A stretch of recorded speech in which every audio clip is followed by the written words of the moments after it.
What's up, guys? Welcome to Daily Dose of Reddit. This is your host, Zach, and today's subreddit is r/EntitledParents. This story's called Entitled Mother Slaps Me Across the Face for Defending Myself from Her Aggressive Child. Yep, you read that right, but hold your horses, we'll get there in a minute. So I've been lurking in here for a while, and finally decided to tell my story. This happened many years ago. Late 90s, maybe early 2000s, and I was about 8 or 9 at the time, and we'll try to relay it to the best of my recollection. The cast is quite varied, so pardon me if I don't make a list and instead name them as they come into play, thank you. Backstory! Both of my grandparents come from very big families, both with at least 6 siblings each, if not more. So as a result, I have a lot of aunts and uncles, and therefore a lot of cousins. They have 3 children and ended up with 4 grandchildren whom they dearly love more than anything else in the world. Now, I am the first grandchild they got. I am a male. I was named after my grandfather. You can imagine that I held a special place in their heart. They have always tried to be impartial and love everyone equally, but you could tell that they loved me just a little bit more. My grandmother happens to have a sister, entitled Gran, who is, for a lack of a better word, a harpy. She has a daughter, entitled Mother, who unfortunately didn't fall far from the tree. Both chain smokers ended up single mothers. Wonder how that might have possibly happened. Bitter and gossipy as they come. Entitled Mother has a son, entitled Kid, an only child at the time who, as you can imagine, had only one possible personality outcome with a family like that. They often come to our house, much to my displeasure, to drink coffee with my grandmother and basically fill her living room with smoke until you can't even breathe. Grandmother has always helped them in every possible way she could. She's given them money without expecting anything in return, cooked for them when they could not afford food, etc. For some reason, they never liked me, and always spoke to me with a false, simpery smile and a sweet, condescending tone. So of course, I tried to have as little interaction with him as I possibly could. So, on to the story! We're at a cousin's birthday party, not entitled Kid, but a first grade cousin, son of grandmother's oldest child, my aunt, so a second grade cousin to entitled Kid. But that's irrelevant to the story. Me and my sister are there with my grandmother, the adults unwinding in the dining room, and the kids playing together in the living room. So we're in the living room playing with my cousin's toy guns, and I get one of the nicer ones. Entitled Kid doesn't like that, so he tries to get the gun from me. And by tries, I mean he starts kicking me, biting me, tries to rip the gun from my hands, screaming like a banshee in the process. I, being a couple of years older than him, managed to keep the gun out of his reach by holding it over my head. When suddenly, I see a set of adult legs rush over to us, and a much stronger hand just yanks the gun from me. Yep, you guessed it. It was Entitled Mother. Entitled Kid, in the meantime, is still kicking and biting me. So, I, no longer having my hands occupied by the gun, use them to just shove him away with all my might. And that's when I feel it. Wham! Right across the face, so hard that it causes me to fall down to the ground. I start crying and my nose starts bleeding. All the room freezes and all the kids stop playing, too shocked with what had just happened. My aunt, grandmother, and entitled grandma get alerted by me crying and run in the room. Grandmother sees me crying, blood pouring from my nose, and runs over to console me and assist me. Conversation ensues as following. What happened here? He took the gun away from Entitled Kid, then hit him. Me, in between sobbing, that's not true. He was biting and kicking to get the gun I was playing with from my hands. And she came and took it away and hit me for pushing him away because he was hurting me. Liar! Entitled Kid would never do such a thing. I always knew you were a nasty little dookie who deserves some more beating so he could learn how to behave. How she knew this? No bloody idea. I've always been a skinny little runt who loves sitting in the corner reading a book or playing video games more than anything else in the world. No predisposition to sports or violence whatsoever, and got way more beating than it should. Between the bullies at school and mean parents at home, she then proceeds to hug Entitled Kid and keeps hurling insults after insults under her breath at me. At this point, you can see a vein pulsing on grandmother's forehead.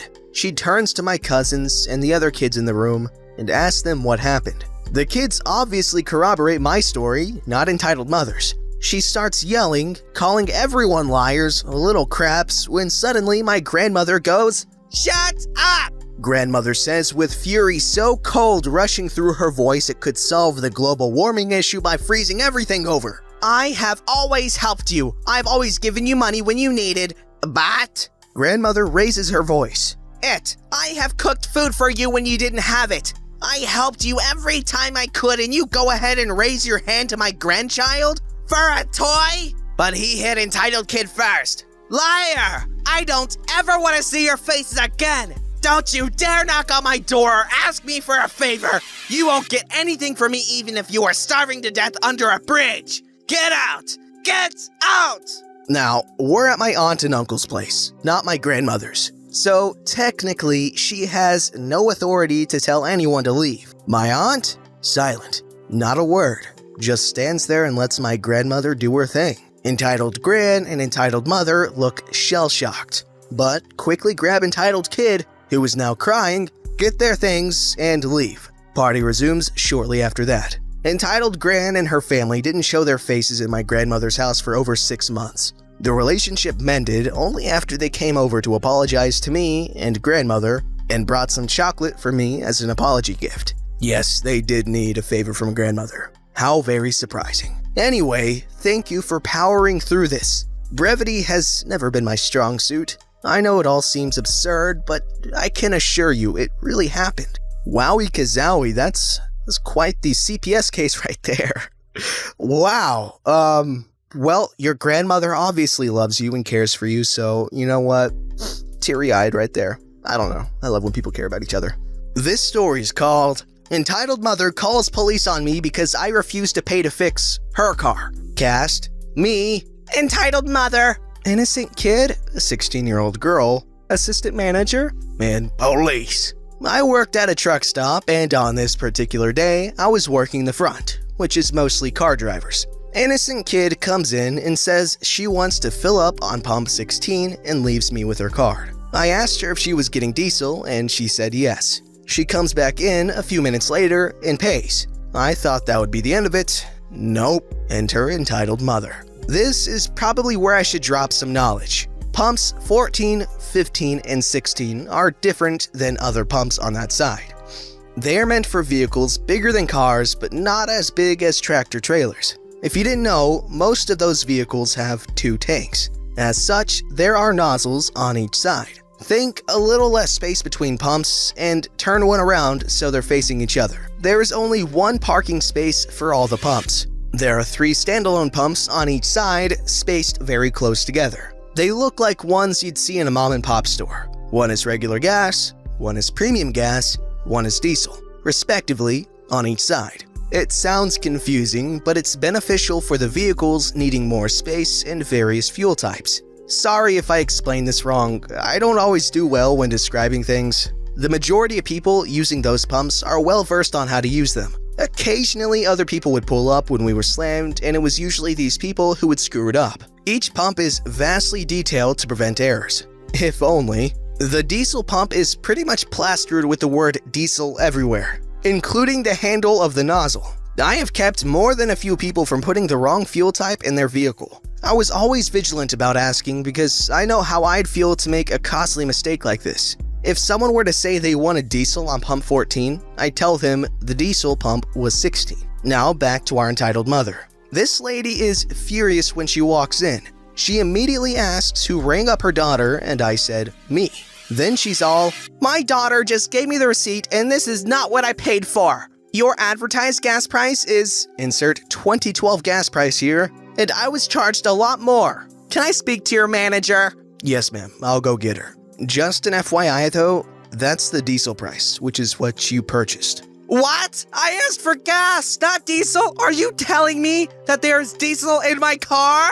Oh my god, this is your fault. Ma'am, I asked your daughter if she was buying diesel, and she assured me she was. She's just a child. You should know better. My car is a... whatever brand, I don't remember. And I know you can look at it and see that it takes gas. Ma'am, I don't have a view of that side of the lot, so I had no idea what you were driving. That's irrelevant anyway because some cars do take diesel. At this point, my manager came up because Entitled Mother was making a scene. Basically, she reiterated everything that I told Entitled Mother. Entitled Mother was having none of it. She was convinced it was my fault, and nothing was going to deter her from that way of thinking. This isn't right. I'm calling the police and filing a complaint. You are going to pay for the damage to my car from the diesel. I just avoided her because I had other customers. Enter the police. They get a rundown of everything and explained that neither me nor the store were liable. But my daughter didn't know. She is an innocent girl, and because of this lady, my car is ruined. Can't you do anything? It seems that if you had not sent your daughter in, this probably wouldn't have happened. As you said, she didn't know the difference in gasoline and diesel, yet you still put that responsibility on her by sending her in. But that's not fair. Who is your supervisor? I am going to speak to them about all of you and your unwillingness to help me and to blame an innocent child. Literally, none of us blamed the kid at all. I actually felt really bad for her, and I even told her before she left she wasn't to blame. Ultimately, it was her mom's fault for sending her in there with no idea what she was doing. Entitled Mother realized that what she wanted wasn't gonna happen, but she was not happy about it. She wanted me to pay and or lose my job. She ended up being there my entire shift, waiting for someone to come pump out the diesel. She came back in several times throughout the day and stared daggers at me every time. I actually left before she did and laughed my butt off as I walked by her. I never saw her again, but she made good on her promise to complain to my company. Exaggeratedly, might I add. She made it sound as if I intentionally and maliciously made her pump diesel in her car, as if that's even plausible to begin with. Thankfully, my manager was there and told the actual story, and nothing happened to me. I know it sucks when this crap happens and you want someone to blame, but we literally can't pay for your gas. I can't give you money out of my register. That would be stealing. People would tell me the wrong pump number or forget to pump their gas and come back surprised that someone else had pumped their gas. Almost all of them expected us to reimburse them for their mistake. You could literally get fired for being $5 short, much less filling up someone's gas tank because they messed up. Edited to add, I don't know how the nozzle fit in her car and got the diesel. This was 2012, right before they replaced the pumps, so I don't know how they look now. All I know is she did it. Don't underestimate people's ability to be stupid. For those who asked, yes, I'm in the US, specifically South Carolina, unfortunately. There are safeguards to prevent this from happening, but it still happens. Nothing is foolproof. In my 4 years, it happened like 3 times. So, rare, yes. Impossible, no. Okay, yeah, that entitled mother definitely did act a little crazy, but I think we can all understand you'd be upset if that happened. Obviously, it's no one else's fault other than the mother's, but you know, you don't want to accept responsibility for that because you know what that means. Paying out of your pocket, feeling stupid, and all that jazz. However, I will say this, my family has been in the gas station business for a long time. Probably about as long as I've been alive. And I will say this, my family has always been understanding when it came to people accidentally using the wrong pump number or forgetting to pump their gas or something like that, and we'll just comp the gas to them. But that was done as an owner or a manager, so a regular old cashier does not have that authority, so don't expect the same thing. This story's called Entitled Mother Locks Me Out of the Changing Room and Later Shoves Me to the Ground and Runs Away. This was my first encounter with an entitled mother, and it happened a few months ago. I'd gone home from college for a while since I was terribly homesick, and my parents wanted me to visit, and my mother decided to take me shopping that day. So here I was at a clothing store, shopping and spending a while picking out things to try. I had some clothes with me, and I headed to the changing rooms. There was a bit of a queue, but I didn't mind, and I waited patiently for my turn. Enter entitled mother with her entitled kid, who disregarded me and the 2 girls waiting in line behind me and walked past us to stand in front of one of the rooms. All of us immediately protested, and my mom loudly told her that there is a line and that she should wait with the rest of us. Entitled mother's kid looked to be about my age, I'm 19, and she ignored us while her mother said, "Oh, you can wait another 10 minutes. I've been on my feet all day." My mother hates people who cut in line with a passion, and she began to chew entitled mother out, telling her to be a decent human being and wait in line like a normal person. But entitled mother refused to budge. The two girls behind me began to sternly ask her to go back, but she just ignored us. The employee nearby told her that she had to wait in line or she wouldn't be allowed to try on her clothes and that it was inappropriate of her to do this. This enraged entitled mother, who shrieked at the employee saying, "How dare you talk to me with such disrespect? You're an employee and mind your own business." The employee looked irritated, but she persisted and told her that if she didn't stand in line, she would be forcibly removed from the store. Throughout this time, entitled kid stood behind her mother, glaring at all of us. Entitled mother huffed when she realized we were all not going to take her BS and went to stand at the back of the line. We thought this was the end of it, but no. Entitled mother had other plans. When it was my turn, I went in and put on the clothes and opened the doors to come out to show it to my mom, who was talking on her phone and facing away from me. I walked a few steps forward to tap on her shoulder to get her attention when I see entitled mother and entitled kid rush past me and get into the room I had been changing in. They got in and locked the door, leaving me outside. I immediately began knocking on the door, telling her my clothes are still in there and I wasn't done and that she had to come out. Entitled mother yelled at us to step off, and my mother, who realized what was happening, went to find an employee. I continued knocking. I was worried because my wallet and phone were in there and I didn't want entitled mother to steal them. All the other people in line found it incredulous that entitled mother was being so insufferable. And only when an employee came with a security guard did entitled mother come out. She looked furious and began to scream at me saying, "Can't you wait a few minutes? How can you be so disrespectful? We need to use the room too." I told her that she had no right to barge into the room when my belongings were still in there. Thankfully, she didn't steal anything, but this seemed to enrage her more. Entitled kid walked off in anger, and entitled mother screamed at me again. "Because of you, my daughter didn't get to try on her clothes. You're a brat and you should stay in your place." Before I could answer, she walked towards me and shoved me hard, and I lost my balance and fell. I wasn't hurt, but this was the last straw for my mom, who pushed the woman back and started yelling at her to step off. The woman spat at my mom, but missed, and then walked out of the store before anyone could stop her. It took my mom a few hours until she could calm down, but thankfully we never saw entitled mother again. Really? I thought the whole line cutting issue ended after kindergarten, but apparently I'm wrong? Don't forget to like, subscribe, and hit that bell to never miss an episode.